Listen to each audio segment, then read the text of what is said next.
guys, welcome to the June vlog.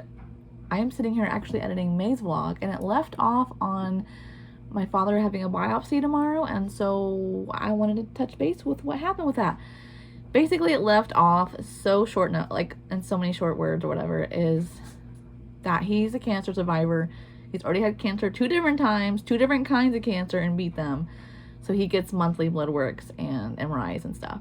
Something showed up on his blood work, so they went ahead, instead of waiting, they usually wait like 6 months to do the MRIs, they bumped it up a couple months to just go ahead and be safe instead of waiting the 6-month mark.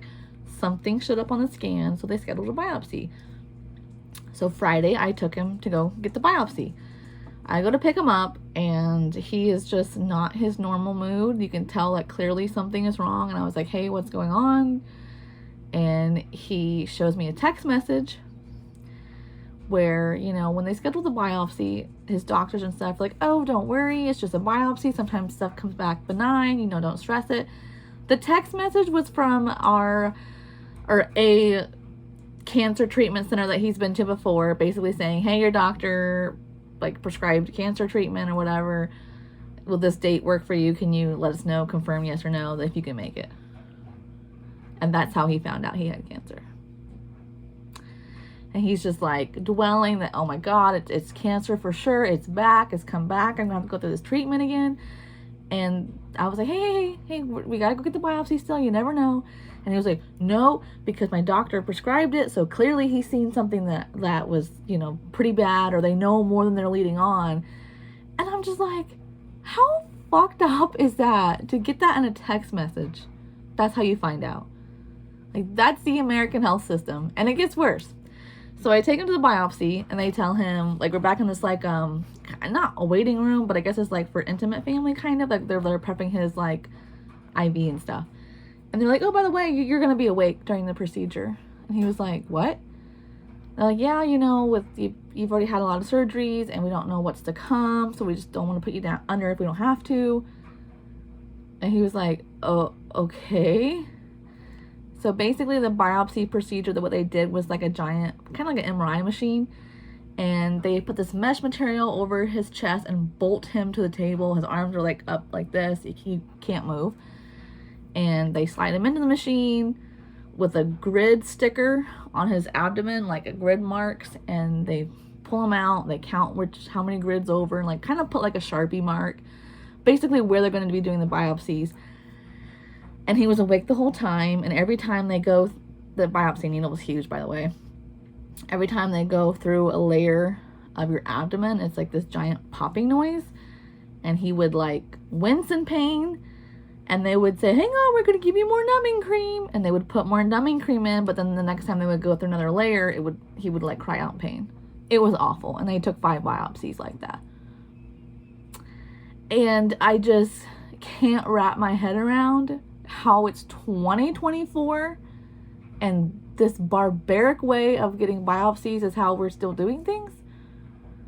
No, there has got to be a better way. I don't know if maybe we just got the runaround, or it was just a hospital we went to, but that did not seem right. Like, he should not have been in that much pain. I don't know, but it gets better, or worse, I should say. So he goes through all that, and it really wasn't that long of a procedure, and he was up and moving around pretty fast. And I mean, obviously once the painkiller wore off, he was in a lot of pain and sore. Took like 3 days off, and then he was back to work, and just tender and sore in that area where they did the biopsies. But the cancer treatment place that they scheduled it, they wouldn't work with him on a time, and he had to work that day, so he had to leave work early that day, like by 4 hours. So he was kind of stressing that, and they would not push it back because they said that chemo treatment is like 6 hours in itself. Plus, it being the first appointment, they're going to have to get him his meds, like the pill form that he takes home.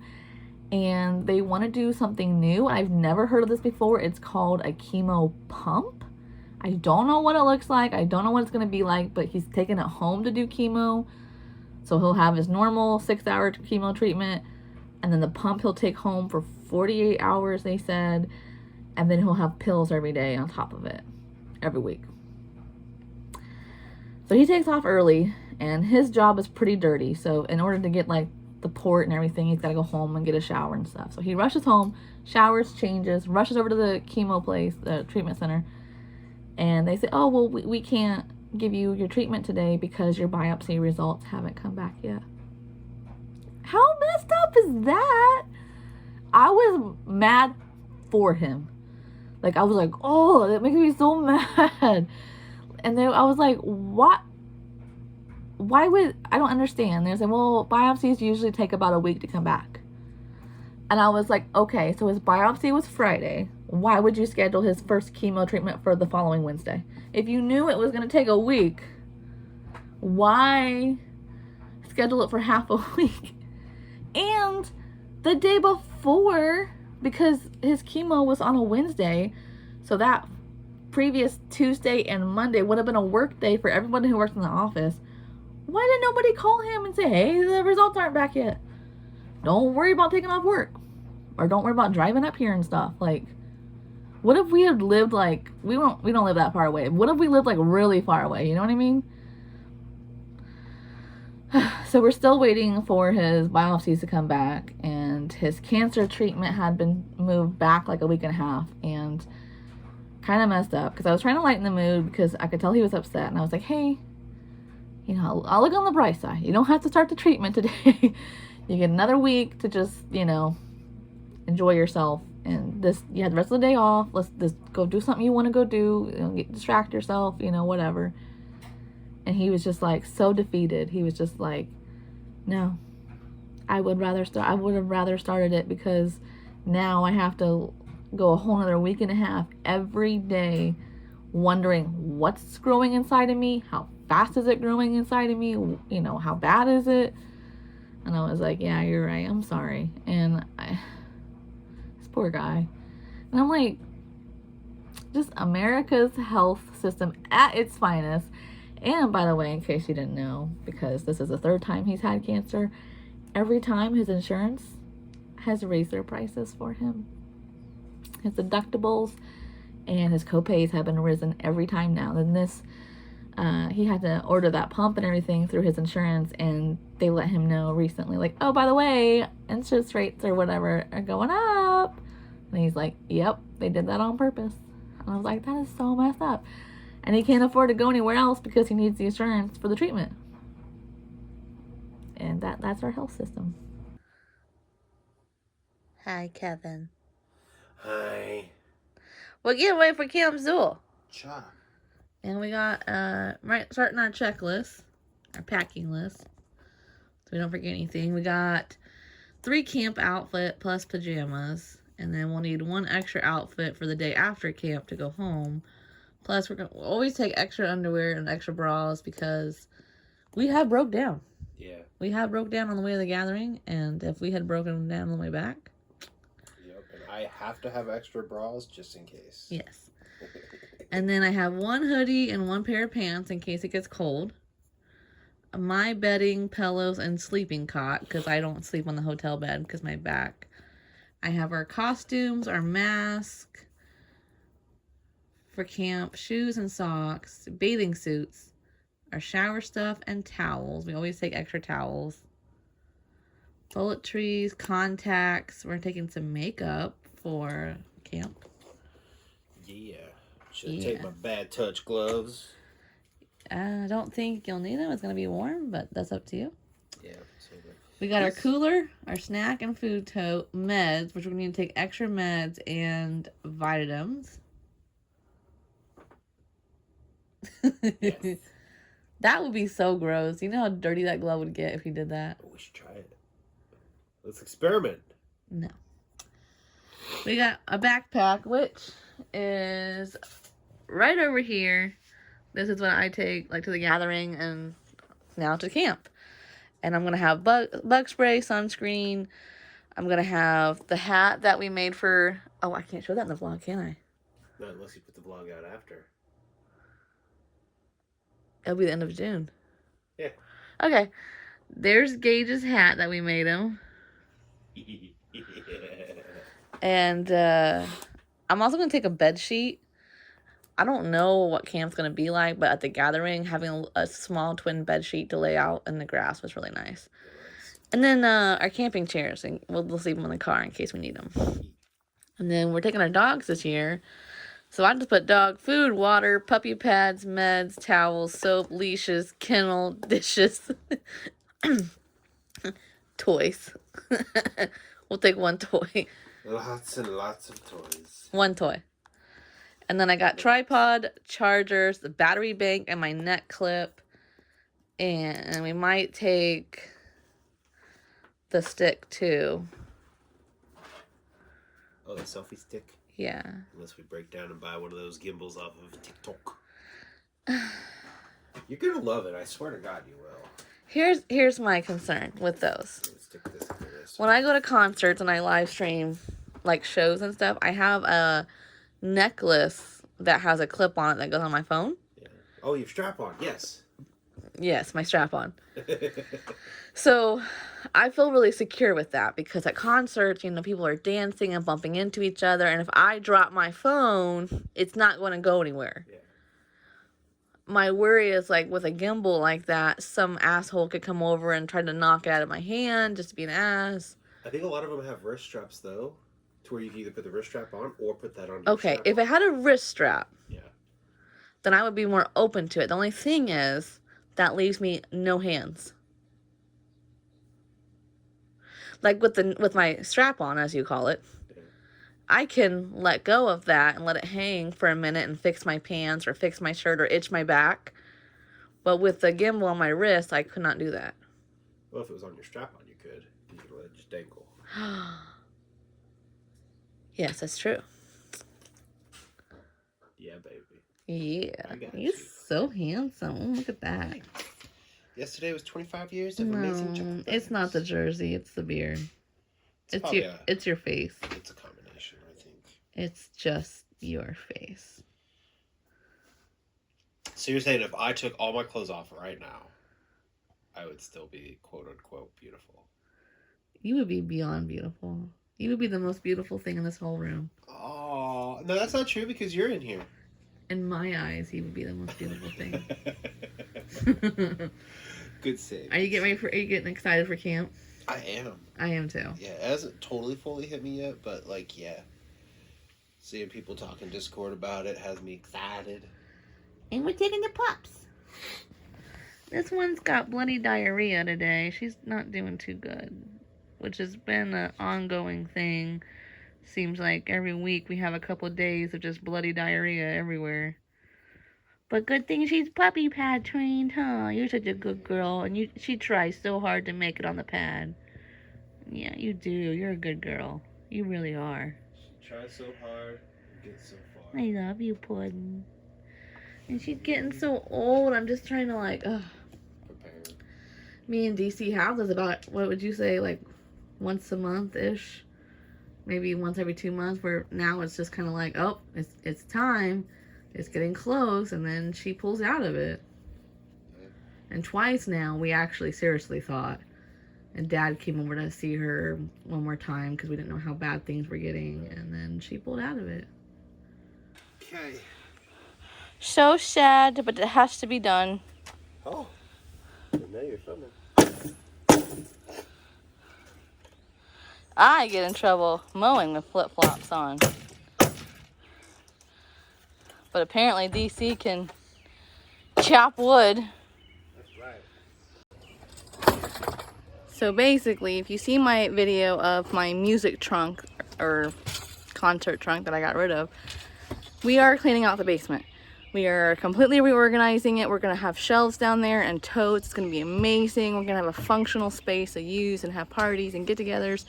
And this is one of those things that we have been putting off getting rid of forever because it needed a lot of repairs. And we thought, oh, well, we'll just fix it. And then we never do. Because it needed glued and it needed new screws and new washers. And it needed a lot of work. My word. So it was just something that we have been putting off for 4 years. Oh, easily, yeah. Yeah, it was here when we moved in. So it was like, oh, it was a free foosball table. And we wanted to try to save it, but the reality is we're not saving it. Very much. So we're having a little burn party. It's actually going pretty good. Being in a basement for 4 years definitely dried it out. This is our backyard. Oh, I gotta show you guys our garden. Garden update. Wah, wah, wah, wah. Garden update. Do, do, do. Okay. These are beans. These are our peas.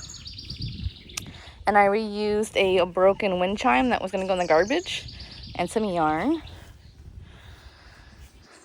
Here we have peppers in these two cages. Hanging plants are strawberries. Those are strawberries. These are like gourds or something, I think. And then all of these are cucumber plants that will vine up these things. All these little boogers right there. You see the straight line of them? Those are all carrots.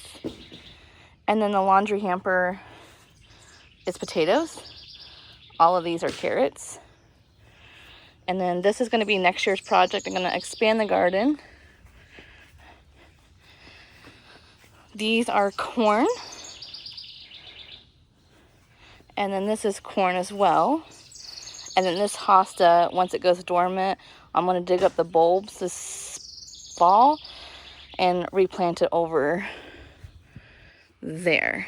Because I don't know if you can see from here, but I have one hosta plant there and some deer, and I want another hosta plant over there. I want to like kind of move stuff over there. And then technically where that gnome house is, we have an apple tree, so that's, I guess, part of the garden. And then these 4 white plants around the fire pit have like salad stuff in them. I don't know what they're called, but they're different like microgreens, I think is what they're called. So you can have them for salads. And then these right here are carrots. So I think a couple carrot seeds got put in there on accident. That is really gonna go now. I wanted to share some advice that my grandmother gave me a long time ago.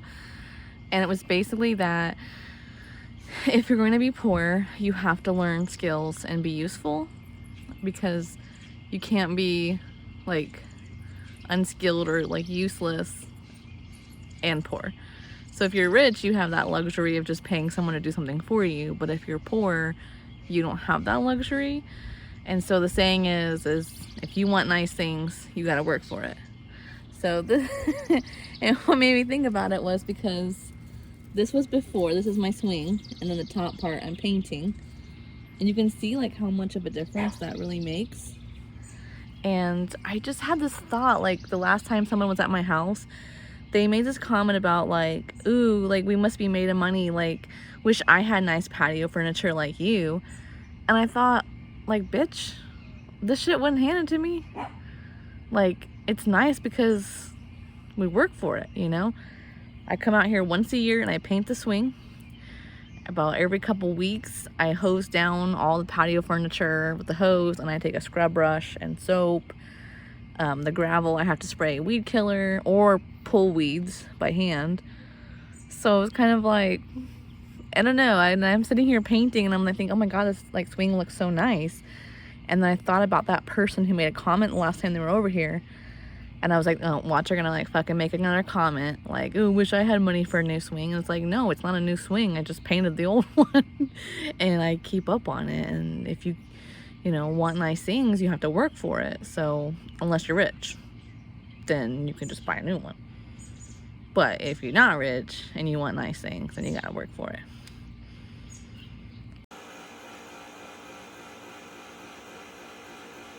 That turned out really good. The gray even goes good with the black and the stain. I tried something different. I got tiki oil preserver on it this time. See if that helps. Yeah, it was beautiful. I shaved the bark off and then I... By hand?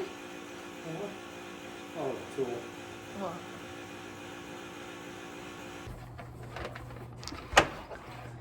I got these like adhesive lights that you're supposed to like click and a bookshelf, And I found these that have an actual remote.